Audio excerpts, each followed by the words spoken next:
programa patrocinat per CaixaBank i Saba Aparcaments. Generosament. Si una persona surt d'un punt A per un camí difícil i una altra surt d'un punt B per un camí més còmode, es trobaran? Acompanyem persones en situació vulnerable des de la infància fins al final de la vida.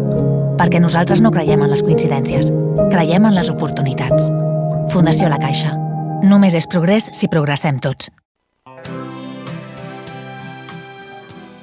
Buenos días, Domingo. Como siempre estamos aquí, siempre con personajes de primerísima fila. Y hoy hemos traído a Javier Martínez Pina, profesor, que ha hecho un libro precioso, un libro que lo podemos entender todos, no es para especialistas, pero va para todo el mundo, que es la historia de la Iglesia Católica. Diréis, que es que ya de esto ya sabemos mucho y ¿para qué lo has traído?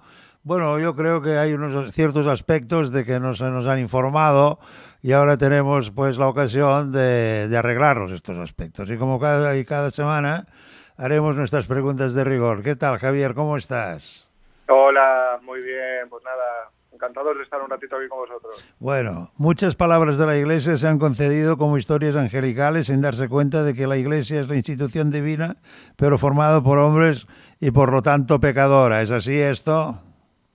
Hombre, claro, es una institución divina, pero formado por personas y por lo tanto está sujeta a ciertos errores. Es una de las cosas que trato en el libro, ¿no? Tratar de recuperar las cosas positivas que ha hecho la Iglesia a lo largo de la historia, pero también las grandes equivocaciones y los grandes errores. Trata de eso. El posmodernismo se caracteriza por no creer en la existencia de muchos objetivos, ya que estos dependen del pensamiento observador, por lo que no nos acercamos a ningún tipo de verdad segura.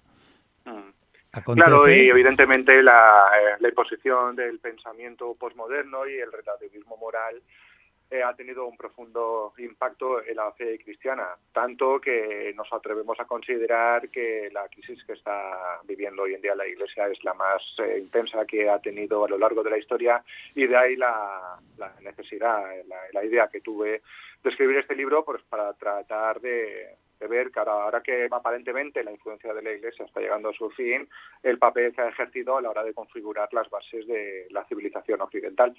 El hombre ha dejado de mirar hacia el futuro, pero también a un pasado que miramos con desdén y por el que tenemos que pedir perdón. ¿De qué hay que pedirlo? Al menos los creyentes, no la Iglesia. Bueno, yo esto me estoy refiriendo a la crisis del mundo occidental, ese buenismo que estamos experimentando en las últimas décadas, ¿no? Que prácticamente en el mundo occidental nos consideramos responsables de todos los males que la humanidad ha padecido desde tiempos pretéritos, ¿no? Y de lo que se trata no es de eso, ¿no? Sino simplemente aprender de nuestros errores, pero también valorar las cosas positivas que hemos hecho, y no solo la Iglesia, me estoy refiriendo a esta civilización occidental que hoy en día yo creo que está en franca decadencia. San Pedro de Cardeña es uno de los trapenses que te aseguro que te dirán que faltan vocaciones monacales, porque parte de los individuos están hastiados de la vida sin sentido, pero esto era antes. Hoy en día el que está hastiado se va a correr al campo. Ya. No, pero mira, sí que curioso, yo, San Pedro de la Cardeña es uno de los lugares que he visitado muchas veces a lo largo de mi vida. Burgos a mí me encanta, ¿no? Y entonces la última vez que estuve en San Pedro de la Cardeña hablando con uno de esos monjes terapenses, me comentó que es curioso, pero faltan vocaciones para sacerdotes y para el clero secular, pero a ellos les ha llamado mucho la atención que en los últimos años están teniendo muchas peticiones de gente que están cansados del mundo moderno, del mundo actual, de ese mundo que hemos dejado de mirar hacia nuestro interior, y que son cada vez más la gente de un nivel importante, de los que se quieren dar un cambio radical de su vida y meterse en un tipo de monasterios como San Pedro de la Cardeña, que ya te digo yo que es un lugar con un enclave maravilloso, ¿no? Paisajístico, con una gran cantidad de arte, de edificios. Es un lugar que vale la pena visitar. Entendemos el cristianismo como religión inspirada en Jesús, cuyas enseñanzas se convirtieron en la base de un cuerpo de creencias que puede en la actualidad. Uh-huh. ¿Tú lo ves así esto? Hombre, es que lo que es. Realmente se han dicho muchas tonterías sobre los orígenes del cristianismo, pero el cristianismo es una religión inspirada por Jesús, cuyo pensamiento se convirtió en la base de creencias de la Iglesia y de un cuerpo de creencias que perdura en la actualidad. Además, si leemos el Evangelio, hoy entendemos que lo que caracteriza al cristianismo es la misión del Nazareno, la misión histórica del Nazareno, su pasión y muerte en la cruz y posteriormente la resurrección. Eso es la base de lo que es la religión cristiana, al margen de los libros sensacionalistas que pueden haber salido en los últimos años y que poco o nada tienen que ver con la realidad, claro. Las dudas asaltaron pues a sus propios discípulos, porque los evangelios, en mi opinión, quedan sumamente cuestionados, porque se perdieron o los hicieron perder y fueron reescritos 6 años después. ¿Los evangelios? Sí, estas son las noticias que yo tengo. Las últimas investigaciones sobre el Jesús histórico, la tercera investigación sobre el Jesús histórico se basa precisamente en eso, tratar de estudiar los textos, sacar pues lo que puede ser la información de primera mano, lo que no se cambió y tratar de dilucidar los añadidos posteriores, ¿no? De todas maneras, el Nuevo Testamento tenemos que interpretar como eso, como el testimonio de una serie de personas que estuvieron en contacto con Cristo y la visión personal que van a tener del mensaje cristiano. Padre Sayés fue un estudioso que llegó a ser alumno de Joseph Ratzinger y un colaborador activo en la redacción del Nuevo Catecismo. ¿Cuántos se han hecho de redacciones? Según mi memoria hay no sé cuántas. ¿Tú cuántas has contado? ¿De qué, perdón? No he entendido la pregunta. Que el padre Sayés, colaborador de Ratzinger, hizo la redacción del Nuevo Catecismo. Pero es que de redacciones del Nuevo Catecismo, yo que tengo 73 años, he visto 2 o 3. Sí, bueno, me refiero a la última redacción del catecismo, ¿no? Sí que sacó a José Antonio Sayés en el libro porque hay una cosa muy interesante, que leyendo su obra, era un teólogo excelente de la Universidad del Norte de España. También lo que realmente me llamó la atención, aparte de su colaboración y de su amistad con Ratzinger, fue el hecho de que trató de demostrar desde un punto de vista filológico, teológico, que la resurrección de Cristo era un acontecimiento histórico que había dejado huellas y que por lo tanto se tenía que interpretar como tal. La resurrección de Cristo ha llegado a ser tratada como parte de la física cuántica, en este caso por parte de Manuel Carreira. ¿Y este señor qué es? Este señor es un señor totalmente alucinante, es un teólogo jesuita, es un profesor de física que, entre otras cosas, ha colaborado ni más ni menos que en la NASA, y lo que hace el padre Carreira es decir que la resurrección de Cristo no contradice las enseñanzas de la física cuántica. Y la verdad es que la lectura de su obra es realmente interesante. La verdad es que ya llama la atención y eso se lo recomiendo a los lectores, por supuesto, del libro. ¿Iglesia universal o secta judía? Yo personalmente me inclino por lo primero.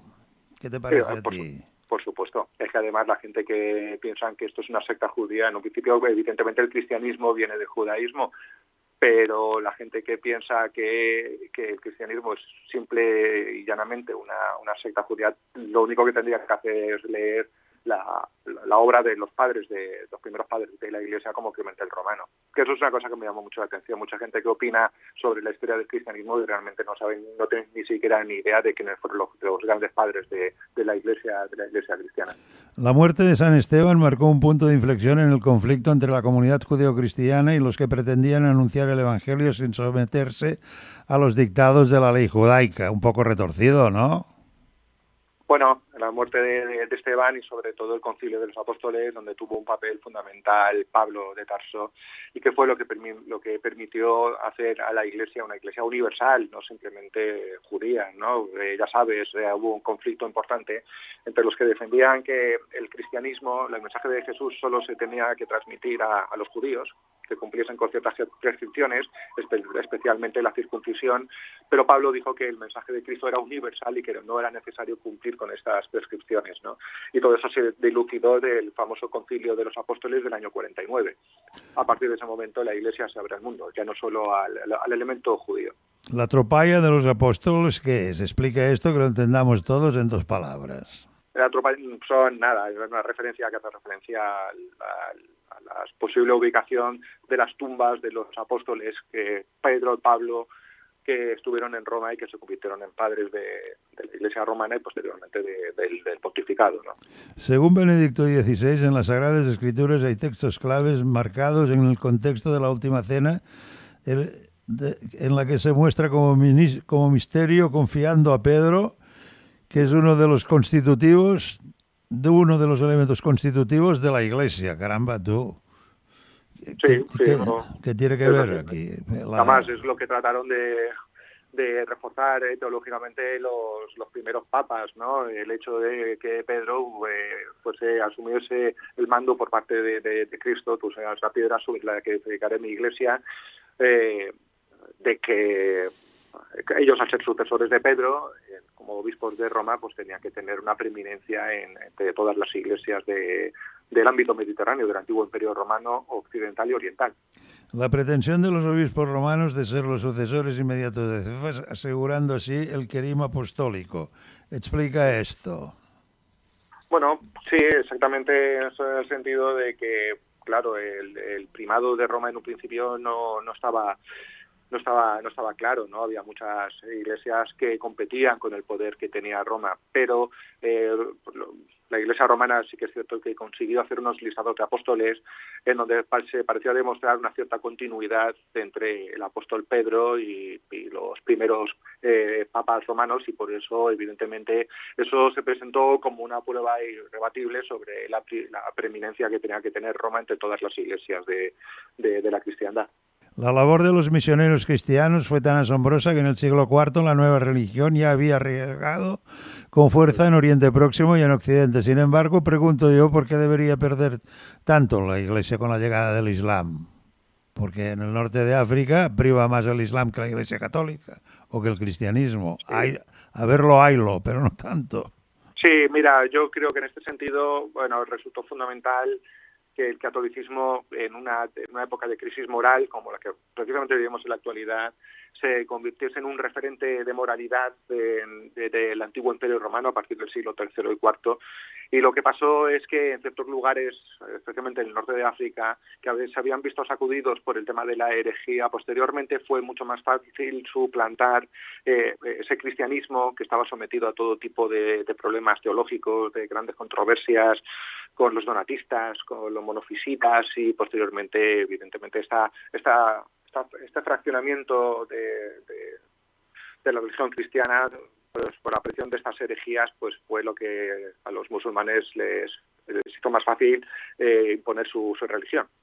En los ritos paganos, la influencia de los cultos mistéricos muy populares en la época, en mi opinión, copiaban de otras religiones, y esto está totalmente demostrado.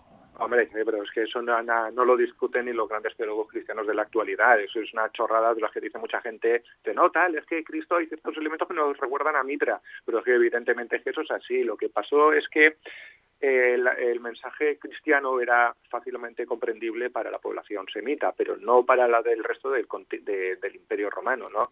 Y por lo tanto, el mensaje de Cristo se tuvo que adaptar en buena medida al universo religioso y espiritual que existía en el Mediterráneo a partir del siglo III. Por eso hay ciertos elementos que influyen decisivamente y que van evolucionando, ¿no? Pero eso es una cosa que se tiene totalmente asumida, no hay ningún tipo de problema. Un ejemplo es el momento en el que celebramos la Natividad de Jesús, el 25 de diciembre, que se hace coincidir con el dios la festividad del dios Sol Invicto, ¿no? La estructuración de las primeras misas aparece de forma ritual en Hipólito. ¿Qué tenía que ver aquí Hipólito? Bueno, no, simplemente esto lo cuento por otro de los ejemplos que estamos comentando, que tú también lo has dicho antes, Román, que evidentemente que el cristianismo no es una secta del judaísmo. Es que la liturgia cristiana, el hecho de las primeras misas y los bautizos ya están atestiguadas prácticamente desde finales del siglo I después de Cristo. Pues estamos hablando desde el principio. Mucha gente dice, no, tal, es que el cristianismo se inventa con Constantino, es una tontería. La Pascua, que como muy bien sabemos sustituyó a la Persia judía, siempre ha copiado la Iglesia Católica. Bueno, esto ya lo sabemos. El episcopado monárquico como forma de ordenamiento en el que el obispo aparece como cabeza de la comunidad apoyando el colegio de presbíteros. O sea, no existía el colegio cardenalicio entonces. No, eso tardará, hasta por lo menos San Damaso.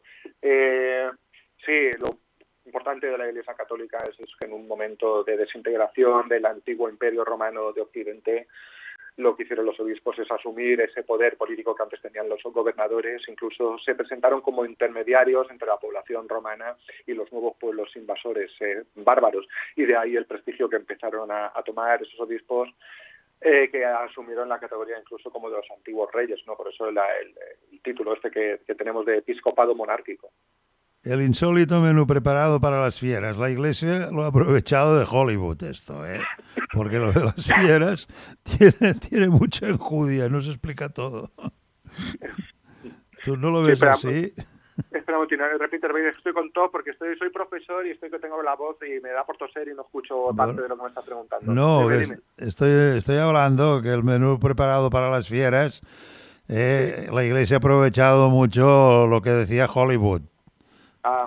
Ya, bueno, pero sí que es cierto, bueno, el tema de las persecuciones a los cristianos, que a veces les preparaban pues unos espectáculos para que las fieras se diesen buena cuenta de esos pobres cristianos que tuvieron una época muy mala, especialmente hasta la época de Diocleciano, ¿no? Eso sí que es cierto, que con la llegada al poder de Constantino, que se aprovechó de la religión cristiana para tratar de afianzar las estructuras del Imperio Romano, que es cuando terminaron esas persecuciones, que fueron realmente muy, muy duras.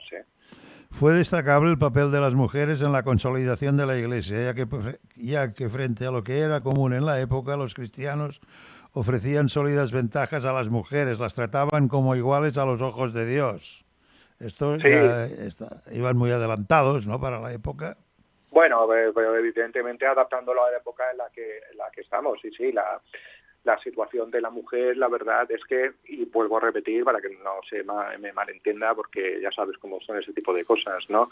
El papel de la mujer sí que es cierto que sufrió una evolución ciertamente positiva con la llegada del cristianismo. Es que tenemos que entender que la mujer, por ejemplo, en el ámbito judío tenía un papel totalmente irrelevante, no pintaba nada. Fijaros que cosas que en el cristianismo es que la primera persona que es testigo del elemento fundamental de lo que es de la religión cristiana, que es la resurrección de Cristo, son mujeres, la Magdalena, ¿no? Y sí que es cierto, incluso el hecho de que Cristo tuviese seguidoras, mujeres, entre su círculo de confianza. Lo que pasa es que posteriormente, evidentemente, la Iglesia cristiana se asienta en una época especialmente patriarcal y evidentemente eso también tenemos que tenerlo en cuenta. La primera persecución de Nerón no se extendió ni en el tiempo ni en el espacio, pero fue un punto de inflexión que abrió el camino a las grandes persecuciones de los siglos posteriores. O sea, tenemos que decir que Nerón fue el que inauguró lo de dar de comer a las fieras cristianos, ¿no? Sí, pero ya te digo, eso también lo explico en el libro, pero las persecuciones cristianas, especialmente en los primeros momentos, no se extendieron en el tiempo porque fueron puntuales y no afectaron a todos los lugares del Imperio Romano. La verdad es que las persecuciones romanas fueron duras, pero especialmente lo fueron a partir del siglo III, y nada que ver con las grandes persecuciones a cristianos que se han hecho en tiempos más recientes a nosotros. Hablo de varios momentos importantes en contra de los cristianos y con las persecuciones brutales, por ejemplo, a la que se sucede en Francia después de la Revolución Francesa, el caso de la Vendée, o aquí en España, por ejemplo, también la persecución a católicos durante la Guerra Civil fue también intensa, Tácito consideró el cristianismo como una persecución detestable, según Suetonio, perversa y desagradable. En esto yo tengo mis dudas. Pero eso desde el punto de vista pagano. Hay algunos historiadores, algunos literatos paganos que sí que consideraron al cristianismo como una religión nefasta y ofenso, y que hicieron mucho por por tratar de perseguir a esa religión que, según ellos, debilitaba las estructuras del antiguo Imperio Romano. Lo que pasa es que eso después, evidentemente, cambió a partir de Constantino. Con Domiciano volvieron los problemas al pretender recibir culto imperial y utiliza el título Dominus et Deus. Me parece muy atrevido para la época esto. No es que fuese... lo que ocurría es que los cristianos siempre se habían demostrado como unos sinceros cumplidores con la ley del Imperio Romano. Ya lo decía Cristo, de dar a Dios lo que es de Dios y al César lo que es del César, ¿no? Y por lo tanto los romanos siempre incluso habían rezado por la salud del imperio y la fortaleza del emperador.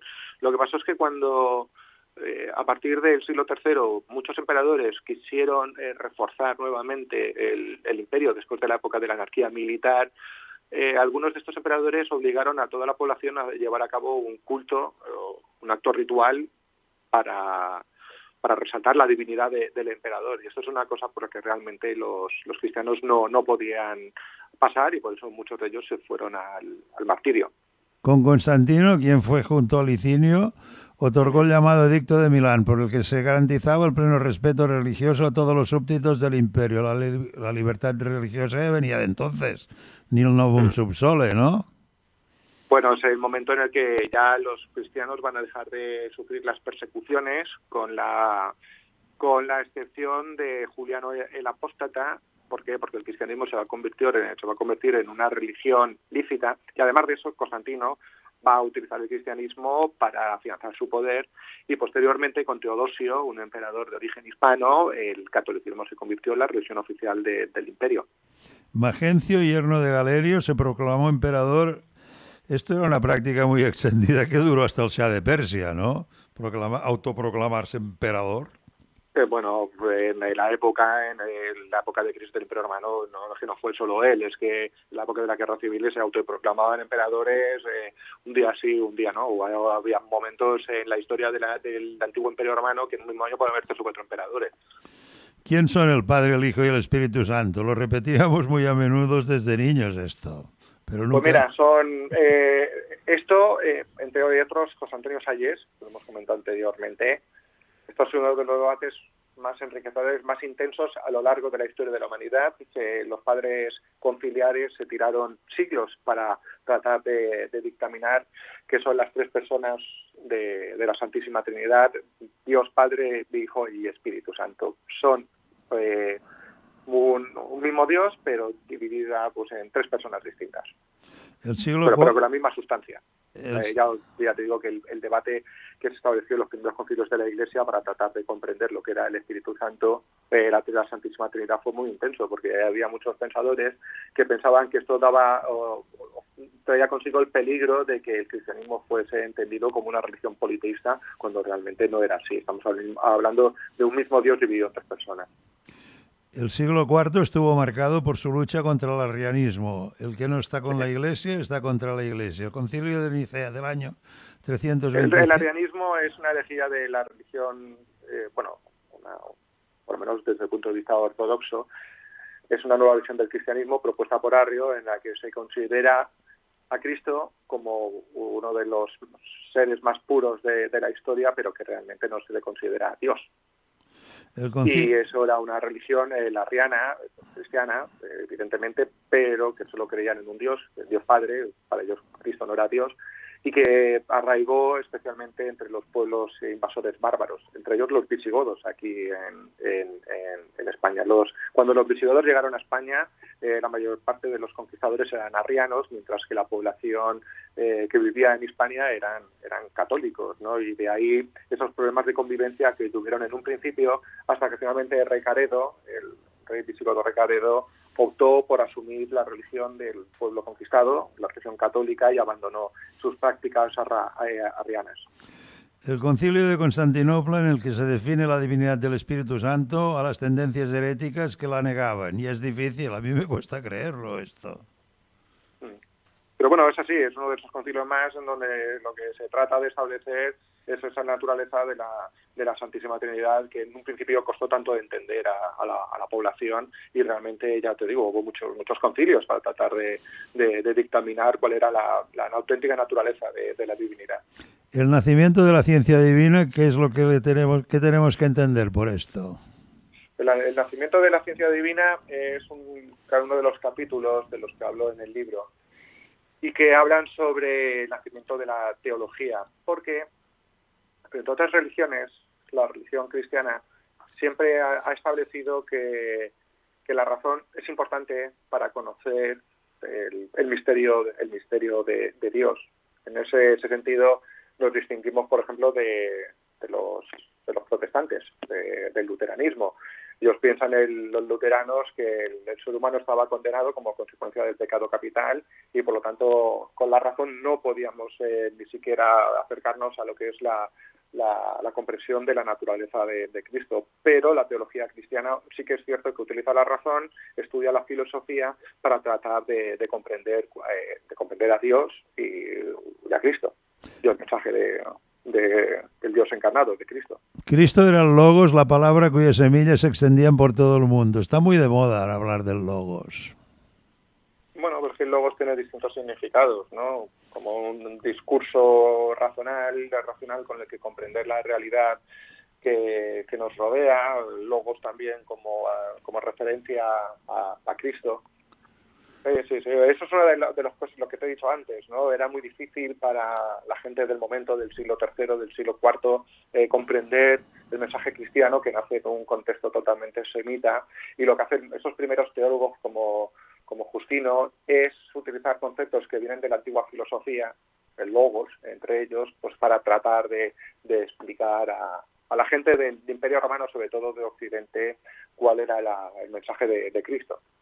Culto a las reliquias. Esto ha sido, diría que abusivo, sino que lo pregunten a Felipe II, que tenía una gran colección que ha llegado hasta nosotros. Sí, además en un principio el culto a las reliquias no tenía ningún tipo de importancia. Vamos, hasta Cristo, hasta Jesús en el Evangelio así lo establece, ¿no? Y más teniendo en cuenta que cuando se produce la muerte y resurrección de Cristo, casi todos los cristianos considerábamos que la segunda llegada de Cristo era inminente y por lo tanto no teníamos ni siquiera necesidad de establecer una religión oficial, una iglesia o culto a las reliquias. Lo único que faltaba por esperar era el momento adecuado, el momento preciso en el que iba a llegar Cristo. Y por lo tanto, este culto a las reliquias se va a ir desarrollando no al principio, sino con el paso del tiempo, especialmente, lo hemos hablado anteriormente, con el tema de los mártires. Llegó un momento en el que los mártires, que se consideraban que eran personas que estaban tocados por la gracia de Dios, se consideró que sus restos físicos se servirían para interceder con la propia divinidad, y por ahí es cuando se empezó a desarrollar este culto a las reliquias.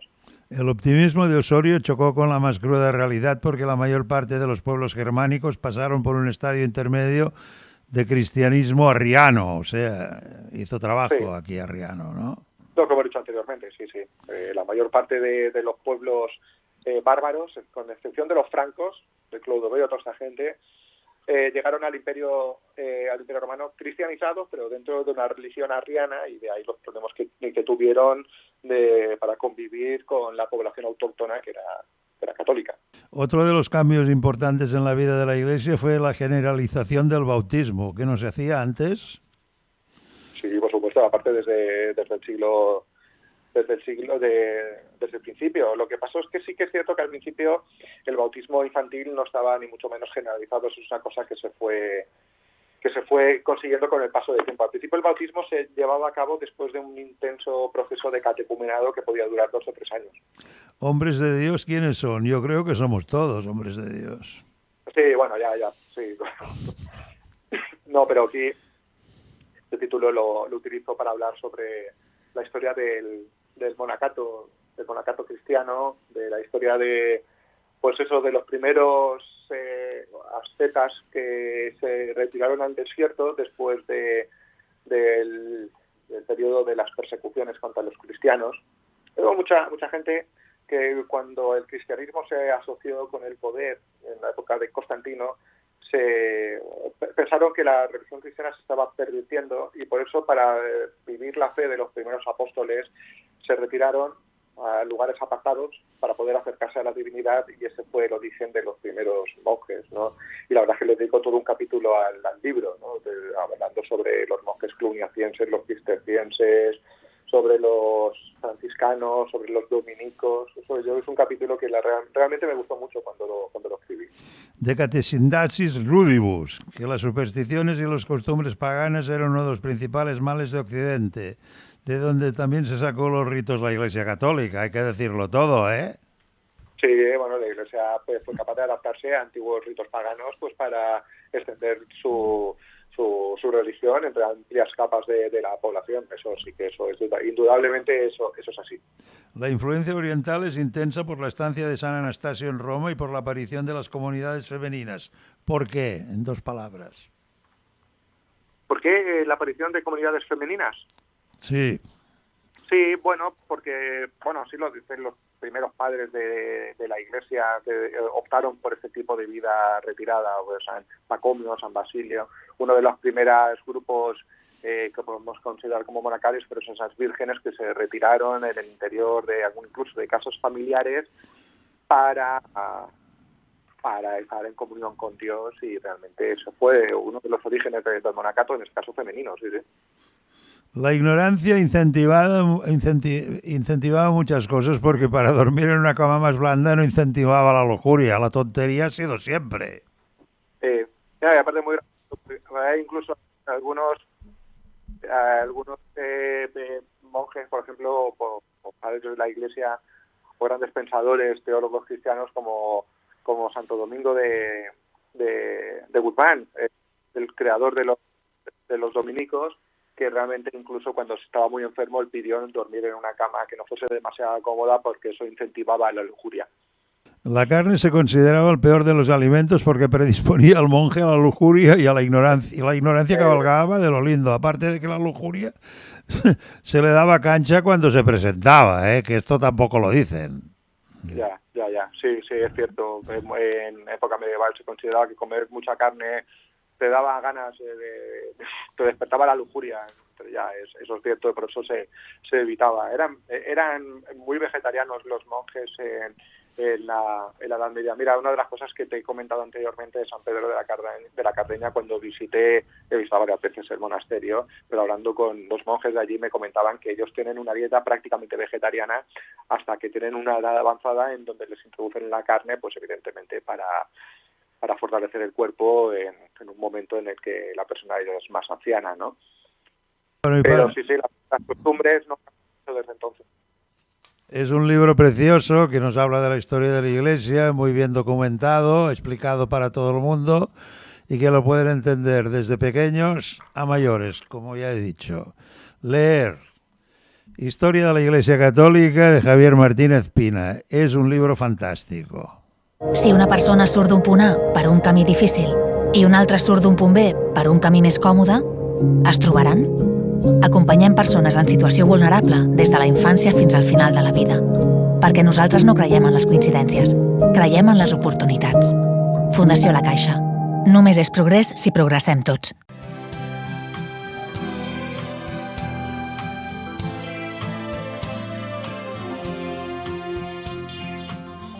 Programa patrocinat per CaixaBank i Saba Aparcaments. Generosament.